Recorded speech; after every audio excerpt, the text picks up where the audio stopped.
Hi guys, welcome to part 3 of my academic job interviews series, the long overdue part 3. So I'm going to put you out of your misery in case you haven't already figured it out if you followed me on Twitter. I did not get that job.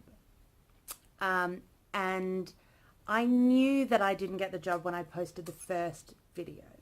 So this whole thing has sort of been leading up to this revelation of not getting the job. And I decided to still post these videos because I think they speak to something more fundamental than, oh my God, I got a job, isn't that amazing? And this is how I did it. And that is that a lot of preparation goes into job applications and job interviews, and there is never a guarantee of success. This is not the Olympics, to put in a timely comparison. There is no silver and bronze. There is gold, and that is it. It's the ancient Olympics. Hooray! I've made that reference classical again. Yes. Go me. So I wanted to talk about my interviewing experience more generally in this job season. I've had a couple of interviews. I've had interviews for a research post, a research only post, a teaching only post, and variations thereof. And I actually found that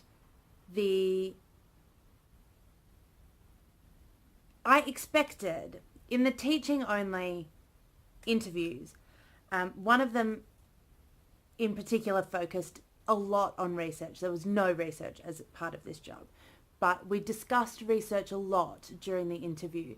And in the other one, it was basically like, do you research? Yes, check. Don't care anymore, moving on. Let's talk about teaching. Which I guess that is understandable, but it was something that I wasn't prepared for. Obviously, I was prepared to talk about my teaching and to talk about, being a teacher, being an educator. But I wasn't prepared to not talk about my research at all. And in part, I think that threw me so much because my teaching is research-based and research situated, in that my general MO as a teacher is to teach students how to research. Even in first year, I think we should be teaching students how to research because that is fundamental to how to study, and is situated in the idea of student-led, student-active research generating tasks. And what I mean by research generating is that through teaching students how to research, then they go and figure stuff out for themselves, and that drives those discoveries drive the classes in very fundamental ways. This is how I conceive of a seminar class. This is how I conceive of a higher level integrated lecture seminar, which I am so pro. So not like a flipped class, a very traditional flipped classroom, but very student-led, very student-active. And I think that that's something which is really important. In my practice, not that that's sort of the only way to do it, but I think that's how I teach best. And without laying the ground of my own research practice, without talking about the way that I conceive of research practice, it really threw me. So I didn't know how to situate my idea of research-led teaching, which I think is such a buzzword that means so many different things to so many different people, and that's why I talk about research situated teaching rather than research led teaching. And so I was really thrown by that. In the research only interviews, they were obviously a lot more focused on, let's just talk about research. We didn't talk at all about teaching, I think, except there might be a chance to do some at some point if you want to, and everybody thinks it's a good idea.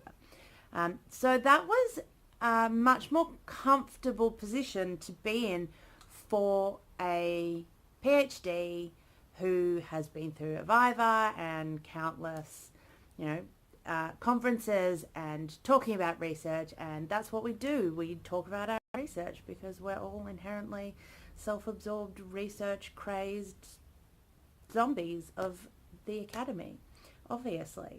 So that was much easier. But they were uniquely difficult. Those two types of interviews were uniquely difficult to prepare for, in that they both required different kinds of job talks. Obviously, in a research position, the job talk was not even about my research, but about how I do research, what kinds of things I'm going to do, exactly sort of laying out the 2 or 3 years of the fellowship and what that looks like, in terms of, in one case, sort of a very prescriptive, I'm going to apply for X conference at X time and Y grant, and in February of 2018 I'm going to submit this article and the book proposal and this and that, and sort of a month by month breakdown. And that's also very difficult to conceive of without having a clear idea of actually how things are put together and what small components lead to what big components. That, incidentally, is really the beginning of my use of the research pipelines and things like that, to which you can hear all about in my academic bullet journaling vlogs and research bullet journaling vlogs. And so having to conceive of those things. So I want to end on a really positive note, and that is I feel actually quite positive. I obviously am better at writing job materials than interviewing.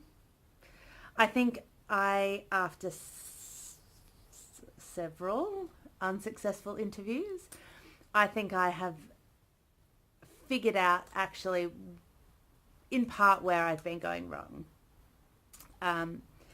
And I think that actually making these vlogs will help, because I think one of my big problems is that I get very nervous.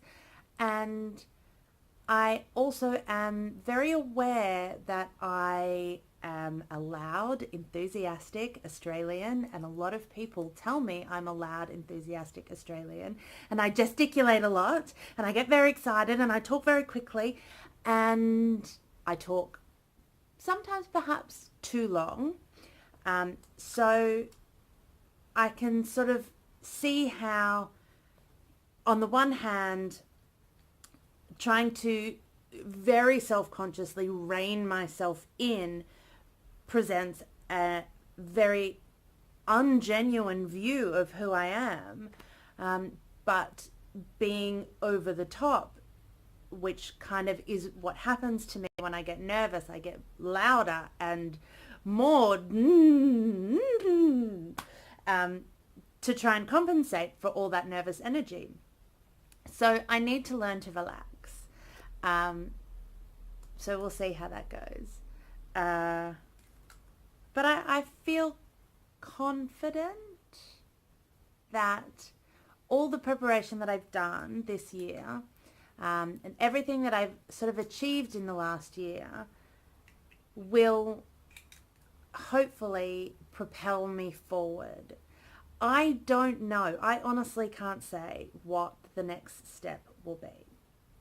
Um, I don't know whether I will continue beyond this year applying for academic jobs. I kind of assume that I will, depending what happens. I certainly will still be working on my book. Um, it is very important to me to get that out. In fact, I am working on it quite. No, that's not a good word to say. Yes, I'm working on it. And I'm working on new research, and I find that really exciting. It's very exciting to be working on a new project. I hope that I will get to do the full big project that I have in mind. Um, and who knows? We'll see what happens. Um, I hope that I can continue because I love being an ancient historian. I love teaching. I am enthusiastic about what I do, if that is not obvious at this point in time. And I think that it's a really valuable community, and I think I have some really interesting and um, important things to contribute to the academic community more generally, but also to classics as a discipline, particularly in terms of thinking about what happens to early career researchers.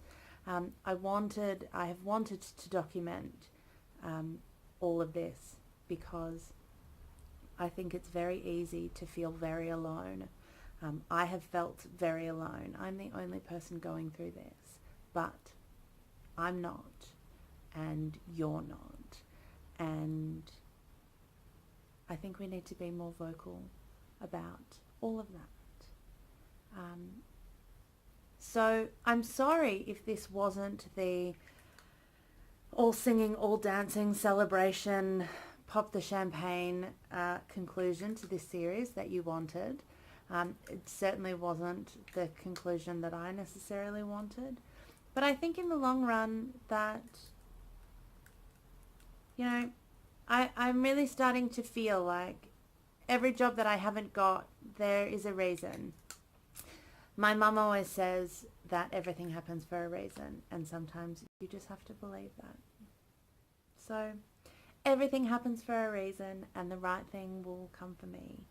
And I have absolutely no doubt that that is the case.